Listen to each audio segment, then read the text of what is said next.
Tout de suite,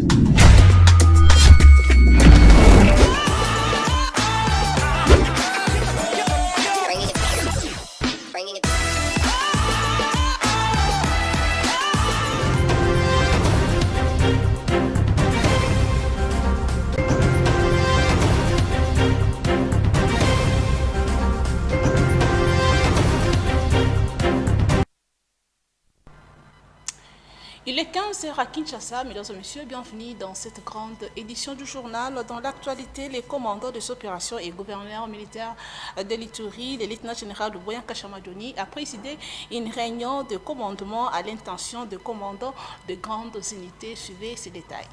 Lors de cette rencontre, les gouvernants militaires a réuni les commandants d'unités qui mènent des combats sur plusieurs fronts en Ituri. Un hommage solennel a d'abord été rendu aux soldats blessés et ceux tombés, armés à la main. Le lieutenant-général Luboya Nkasha-Madjoni a félicité ses compagnons d'armes pour leur courage et leur détermination face aux groupes armés. Ensuite, aux côtés des officiers généraux et supérieurs des FRDC, les commandants d'opérations militaires a apporté ce soutien moral à ses frères d'armes blessés et internés à l'unité médicale d'intervention rapide, IMIRO en sigle.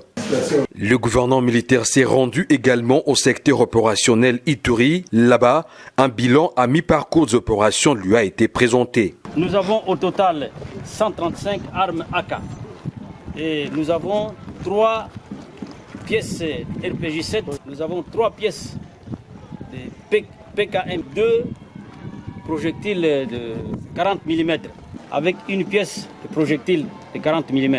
Nous avons 357 munitions de AK-47, 7,62 et nous avons 377 coups de PKM.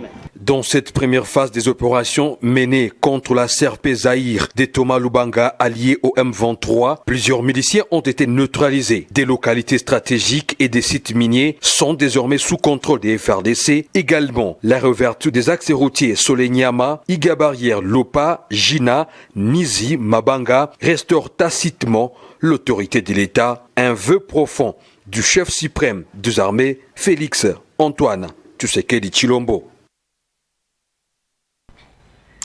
Autre chose, intensification de l'opération Dobo, le commissaire provincial de la police nationale congolaise, ville de Kinshasa, a présenté au vice-premier ministre en charge de l'Intérieur 32 présumés criminels auteurs de braquage, de vol à main armée et d'extorsion. Suivez ce reportage.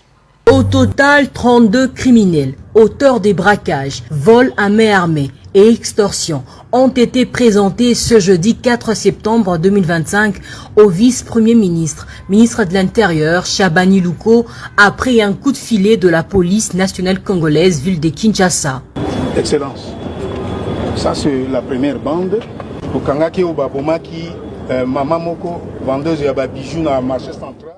Cette opération s'inscrit dans la ligne droite de l'intensification de l'opération Dobo, initiée par le vice-premier ministre, ministre de l'Intérieur, Sécurité, Décentralisation et Affaires coutumières en décembre 2024. Ces malfrats, regroupés en réseau, ont sémé la terreur dans le chef de la population quinoise en procédant à des actes criminels commis dans plusieurs communes et quartiers de Kinshasa, notamment Lemba, vers le campus de l'université de Kinshasa, l'avenue Université à hauteur du collège Sainte-Famille, Lingwala, vers le rond-point Willery et aussi la dernière incursion produite dans une résidence privée au quartier Badiading, où une jeune fille avait perdu la vie en voulant sauver son père. Quelques Quinois, victimes de ces actes, ont félicité le travail abattu par la police nationale congolaise dans l'arrestation et démantèlement de ces différents réseaux criminels. Ces bandits ont été présentés avec leurs pièces à conviction, notamment des armes à feu, tenues militaires et aussi des biens privés extorqués auprès des victimes, notamment des véhicules de marque dont une Prado, Vanguard et Fortuner. Le gouvernement congolais, au travers le ministère de l'Intérieur, a redoublé d'efforts dans la traque des bandits urbains afin de garantir la quiétude des Quinois en particulier après un bref moment de recrudescence des braquages dans la capitale. Toujours dans ce chapitre, le colonel Moulumba Mohamed, commandant de la police district de Moamba, a procédé à la libération de quelques victimes arrêtées arbitrairement dans sa circonscription. Suivez ce reportage des Héritiers Sékomé et Delphin Tundula. Quelques détenus de manière illégale se sont vus libérés après avoir passé du temps dans les cachots de la police sans un motif valable. Lors d'une descente qu'il a effectuée dans les communes de Kisenso, Lemba et Ngaba, les commandants de la police district de Moamba, le colonel Moulumba Mohamed a compris qu'un bon nombre parmi les incriminés n'avaient pas de place dans ces lieux de détention provisoire. Ces derniers appelle la population à collaborer avec la police afin de traquer les vrais fauteurs de troubles. Un message reçu par la population qui a salué le travail qui est fait par la police de sa circonscription.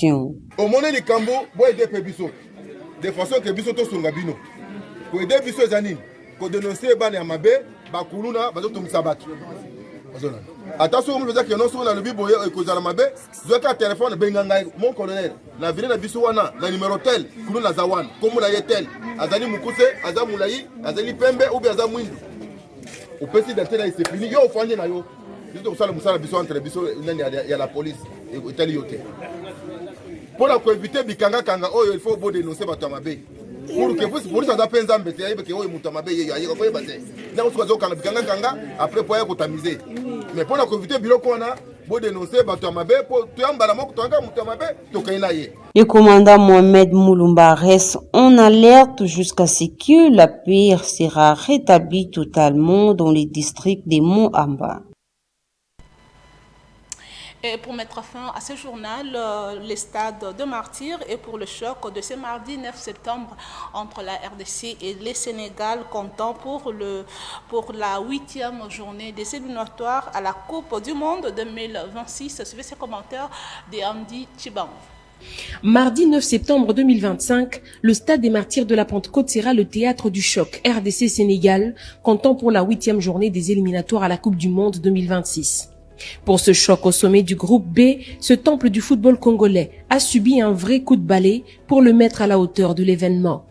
La pelouse synthétique a d'ailleurs reçu une visite de l'inspecteur de la FIFA, Anthony Aparaili, qui en a certifié la qualité et salué au passage le travail de maintenance effectué par l'équipe sud-africaine de la société Limonta. Donc on a commencé le terrain, en fait l'inspection s'est faite hier. On a commencé l'inspection à 9h du matin, 8h30, 9h. On a fini à 14h. Il s'agit du test pour la FIFA, donc certification FIFA du terrain. Donc on a fait l'absorption des chocs, la déformation, le rebond vertical, le roulement, la planéité. Donc le terrain, il a déjà un certain âge, je crois 3 ou 4 ans, quelque chose comme ça. Donc il n'est pas forcément dans l'état qu'il était il y a 4 ans. Par contre, on l'a trouvé en bon état pour FIFA Quality, c'est-à-dire qu'on va comparer les résultats au FIFA Quality. On n'a pas eu de problème particulier sur le terrain. Pour nous, la compétition peut avoir lieu. Pour se rassurer du travail qui a été fait, le ministre des Sports et Loisirs, Maître Didier Boudimbo, a visité ce dimanche chaque compartiment du stade des Martyrs. En dehors de l'aire des Jeux, les vestiaires ont fait aussi peau neuve.